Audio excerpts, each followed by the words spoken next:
Hola oyentes de Radio Sefardí, bienvenidos nuevamente a Yidishlandia, este país virtual en el que vivieron los judíos del este de Europa y por el que nos conduce Ángel Luis Encinas Moral. ¿Qué tal, Ángel? Muy buenas tardes, Jorge, bien, ¿y tú? Muy bien. ¿Qué tal, queridos oyentes? Muy bien, nosotros hemos recorrido gran parte de la historia de los judíos del este de Europa. Y ahora estamos llegando a un punto de inflexión porque ya se venía gestando la idea de una solución nacional, la había anunciado Moisés Hess, la habían visto también otros desde otro punto de vista como Ahad Ha'am, pero hay alguien que de pronto, saliendo de un entorno que no hacía prever que fuera a ir por esos derroteros, pues Herzl le da una forma definitiva y un impulso que no tenía el movimiento sionista, que ya existía, pero que él es como un vendaval que viene a impulsar y a llevar esto a un punto que tenemos el resultado hoy en día. Evidentemente, yo creo que este es el momento fundamental, no solamente para que apareciese el sionismo como movimiento de liberación nacional del pueblo judío mediante la instauración de un Estado judío en la tierra de Israel, sino que además es la primera vez que se elabora un programa político serio del sionismo. Todo esto viene de la mano, evidentemente, de la figura de Theodor Herzl. Uh-huh. Theodor Herzl es un personaje singularísimo, no solamente por su trayectoria política, sino también por su trayectoria y su vida personal hasta que salta a la palestra ya de la política. Su familia viene de la ciudad de Zemun, que es una de las 10 ciudades más importantes del actual distrito de Belgrado, la capital de la República actual de Serbia. Uh-huh. A pesar de que todo el mundo lo identifica con Viena. Claro, pero esto entra solamente en la vida de Herzl a partir de los 18 años, cuando fallece su hermana Paulina, y la familia decide trasladarse a raíz de este luctuoso suceso de Zemun a Viena. Uh-huh. En Zemun, curiosamente, Herzl no solamente aprenderá el alemán, que es el idioma del Imperio Austrohúngaro que habla la familia y el Imperio Austrohúngaro, sino que en la calle es obvio. Habla el croata. El serbio. El serbo-croata. Sí, que decíamos antes que ahora es serbio-croata, bosnio, esloveno, etc. Ahora están todos separados, pero es una lengua común. Entonces, esto es importante. ¿Por qué? Porque Herzl, desde su infancia, está ligado a las dos culturas, a la cultura judía y a la cultura del medio en que vive. Mm.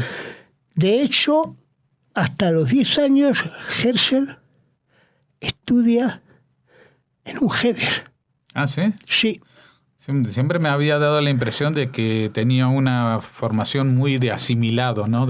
Sí, pero eso viene después. O sea, que no. Su familia procuró darle una educación judía. Su familia le procura dar una educación judía y hasta los 10 años estudia en un Heder. A los 10 años, el padre lo envía a una escuela civil local, pero el chico sale de la escuela porque el ambiente antisemita en ella es tan grande que el padre lo tiene que sacar de allí y lo apunta a una escuela evangélica mucho más tolerante.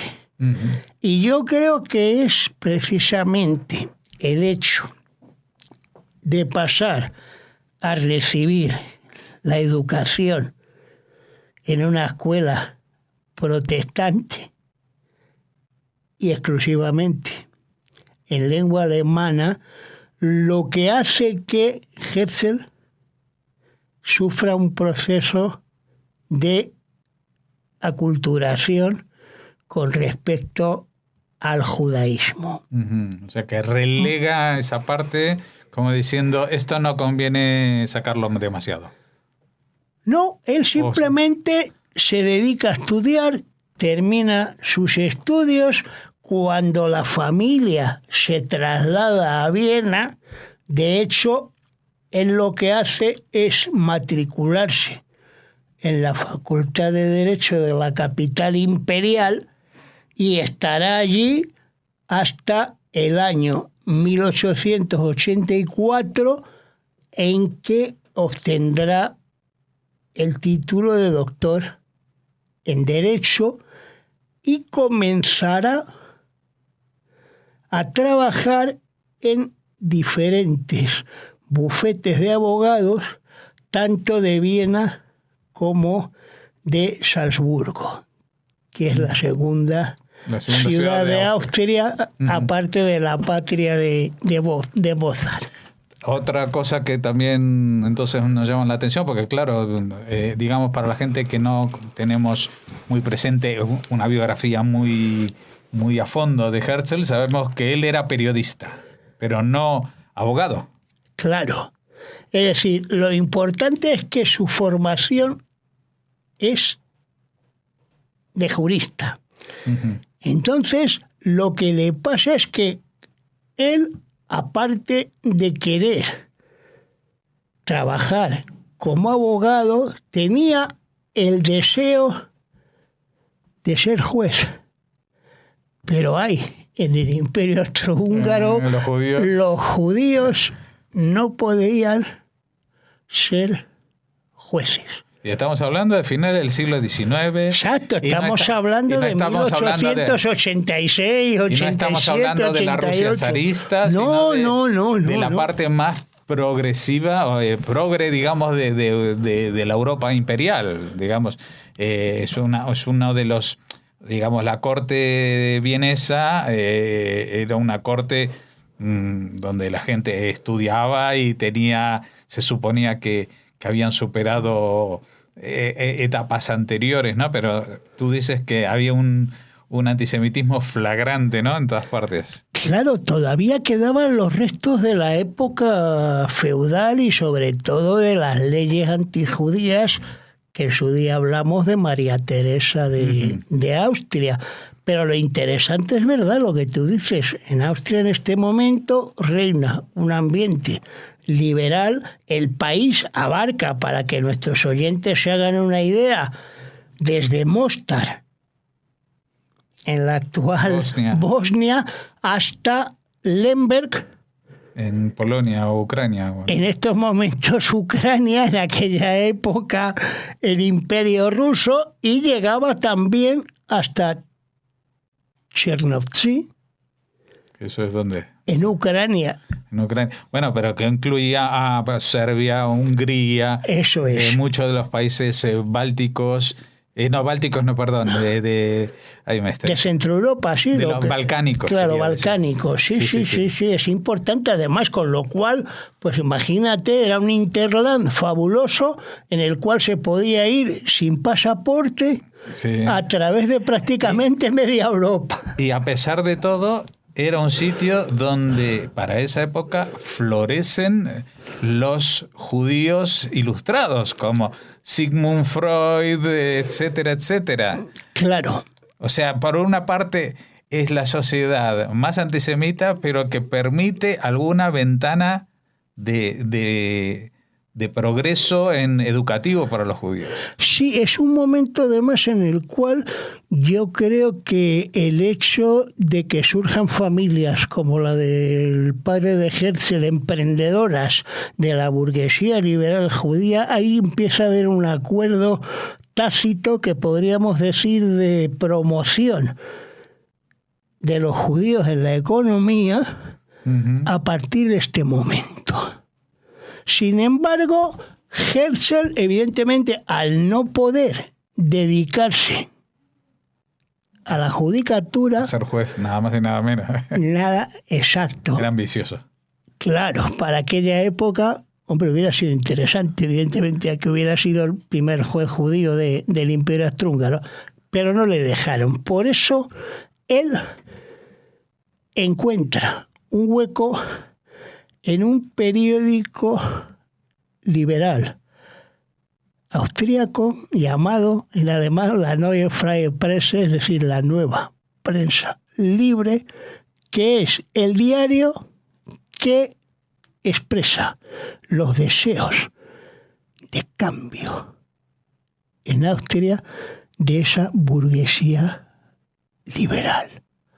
Herzl trabaja en ese diario a partir del año 1891, nada más y nada menos que en París. Corresponsal en París, pero no es como ahora que hay corresponsales en todas partes. Entonces, diarios tendrían que ser muy importantes para mantener un corresponsal en el extranjero. Exacto, es decir, y generar una corresponsalía en aquella época requería una extraordinaria inversión de dinero.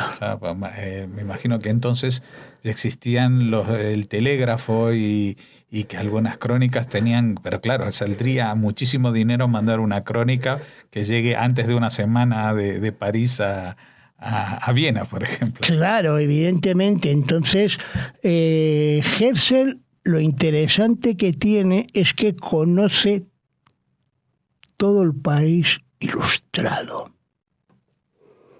Es decir, el momento en que Francia, por un lado, está manteniendo las conquistas republicanas con diputados como Víctor Hugo o León Gambetta, pero al mismo tiempo también empieza a ver la influencia del antisemitismo alemán en la sociedad francesa. Uh-huh.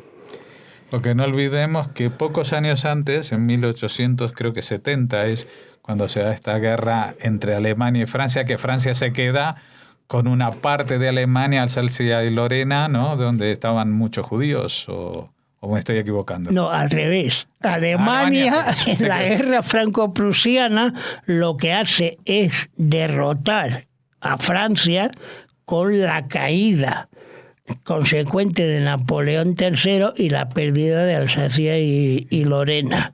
Que pasan a integrarse, en Alemania ya, Alemania unificada ya. Ajá. Con lo cual... Pero tenemos esa zona, Alsacia y Lorena, que es un día de uno, un día de otro, ¿no? Exacto. Y ahí hay muchos judíos. Y es una zona de muchísimos judíos, sobre todo Estrasburgo. Sí. Que es la ciudad fundamental. Y de ahí venía también la familia de Dreyfus. Por eso era un francés con un apellido tan alemán. Sí. Y no solamente él, también un músico tan destacado como Jacques Offenbach. Por ejemplo. Era también de esa otro zona. Francés de pura cepa, pero de origen alemán. Claro. O el poeta posteriormente, ya en los años 20 y 30, Max Jacob, también era de esa zona. Uh-huh. Es decir, nos encontramos en un momento en que Francia está vacilando entre el republicanismo progresista y el feudalismo más exacerbado. Uh-huh. Y todo ello, curiosamente, al amparo de un personaje que también habría que mencionarle, que es Leo Taxil. Leo Taxil es un católico que se metió a la masonería y luego se dedicó a calumniar a la masonería, sirviendo de alimento a todas las ideas nacionalistas y chauvinistas de la extrema derecha francesa, como el futuro Charles Maurras, que todavía, por cierto, tiene una calle en Madrid, cerca del Bernabéu. Hablamos de chauvinismo y justamente es la época de Chauvin, Exacto. Que es un político francés ultranacionalista, ¿no? Exacto. Entonces entramos en un momento en el cual Francia necesita la extrema derecha y la reacción católica un casus belli para iniciar la cruzada contra la República. Uh-huh. Y ese casus belli, evidentemente, es el proceso a ese oficial judío alsaciano, Alfred Dreyfus, al que se le acusa de haber pasado información a Alemania a fin de que ésta pudiese ocupar Francia. Un traidor a la patria. Exacto. Es decir, lo peor que se puede ser y más un oficial en Francia, del ejército. Un oficial del ejército, un traidor, un antipatriota. Y da la casualidad que es judío.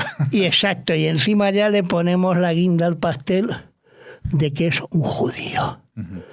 Porque Dreyfus, yo no sé mucho de su biografía, pero me imagino que tampoco era un judío súper practicante, ni me imagino que sería uno de estos israelitas, como se llaman, que son los de origen judío y que... Sí, yo creo que realmente era un hombre, no he estudiado yo la vida de Dreyfus, pero me imagino que por la zona, las circunstancias, evidentemente, el hecho de que sea un oficial... no sería un judío ortodoxo con tirabuzones. Exacto, porque aparte, claro, si llegó a ser oficial del ejército... Exacto. Evidentemente... Es decir, es un hombre también un poco como Herzl, podía ser de origen pequeño burgués o burgués, pero que hace carrera, evidentemente, en el ejército, eso sí sabemos, por méritos de guerra. Uh-huh.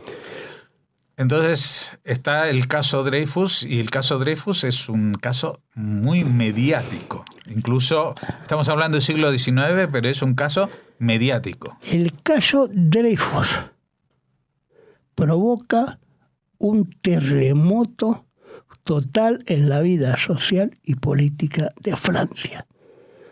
Y un revulsivo tal que a partir del momento en el que Dreyfus es degradado públicamente en una ceremonia en la cual justamente hay dos personajes que son periodistas en este momento y trabajan en París.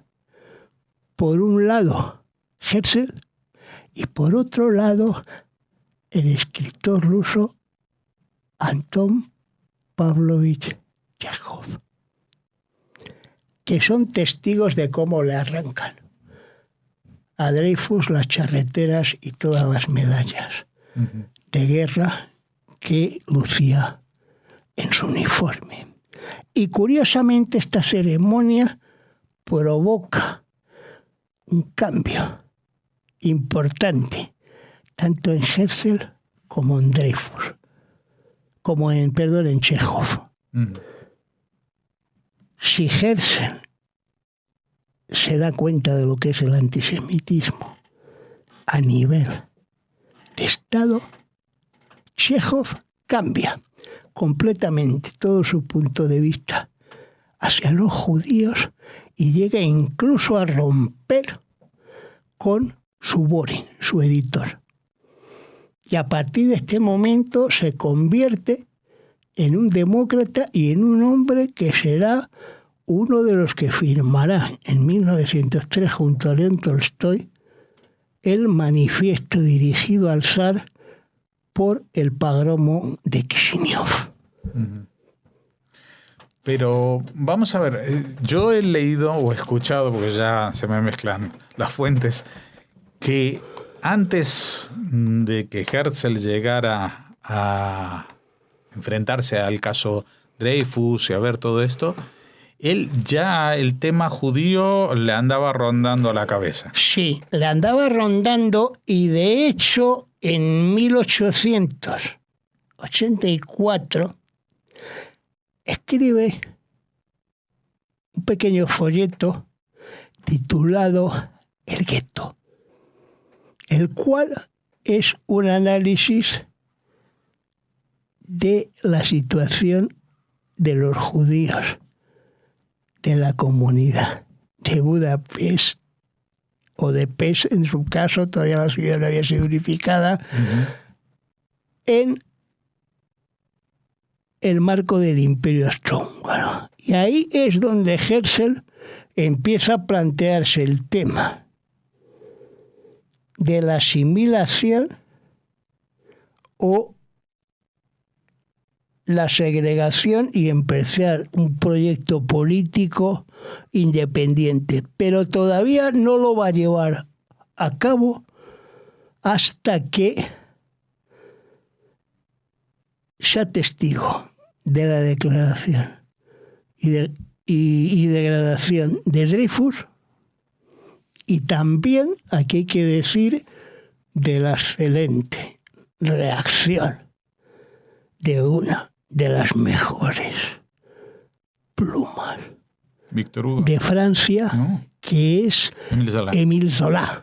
El J'accuse. El J'accuse, dirigido al presidente de la República para denunciar que todo el proceso de Dreyfus y su degradación es una farsa. A partir de este momento, Herzl es testigo de la mayor ruptura que tiene la sociedad francesa posterior a la Revolución del 14 de julio de 1789. Y vamos a tener que aquí, como en las series de ficción y de intrigas, en este momento tan terrible vamos a tener que hacer una pausa de 2 semanas para volver. Yo te voy a dar una última palabra para terminar de cerrar el tema, porque el tema Herzl da para mucho y ni siquiera su biografía nos ha dejado pasar de este punto de inflexión que es el caso Dreyfus. Sí, 1 minuto más. Sí, yo termino diciendo que me gustaría en el próximo encuentro que tengamos hablar precisamente de cómo en 1894 Herzl toma conciencia de lo que es el problema judío y aboga por la creación de un Estado judío. Todavía no dice dónde, independientemente de los poderes europeos y a ser posible fuera del continente, lo cual publicará en su célebre libro Der Judenstaat, el Estado judío, que se puede considerar el primer manifiesto del sionismo político moderno. Y creo que merece la pena dedicarle a este documento un programa con la venia de Jorge. Por supuesto que se lo dedicaremos, y por supuesto que seguiremos ahondando en estas figuras, porque, como decimos, Yidishlandia no es simplemente el país donde se hablaba en yiddish, sino el mundo, el universo de los judíos del este de Europa, también de los que hablaban yiddish, también de los que estaban asimilados, como era el caso de Herzl, que dominaba otros idiomas y se movía como pez en el agua en la Francia finisecular del 19. Pero hay una situación que hay que resolver, y estas soluciones que se van planteando, como dijimos, que plantea Hess, que plantea Hadam, y que en la próxima entrega hablaremos de cuál es la vía, cuál es la idea que encuentra Herzl para llevar adelante su proyecto. Muchas gracias, Ángel Luis Encinas Moral, por habernos ayudado a conocer, acercarnos a la figura de Herzl, que siempre es un poco mítica y aparece en todas las ciudades de Israel. Hay una calle Herzl y en todos los billetes aparece alguna mención de Herzl, pero es que es una figura mítica, pero aparte de la leyenda y el mito, pues hay una persona de carne y hueso con muchas virtudes y muchísimos defectos de los que también hablaremos. Dios mediante, es un placer. Gracias, Jorge. Gracias, queridos oyentes. Troekenen van regen niet vergossen. Kauft je billig benemones. Kaufen hat auf mir Rachmones. Ratte wat van Hunger mich erzählt.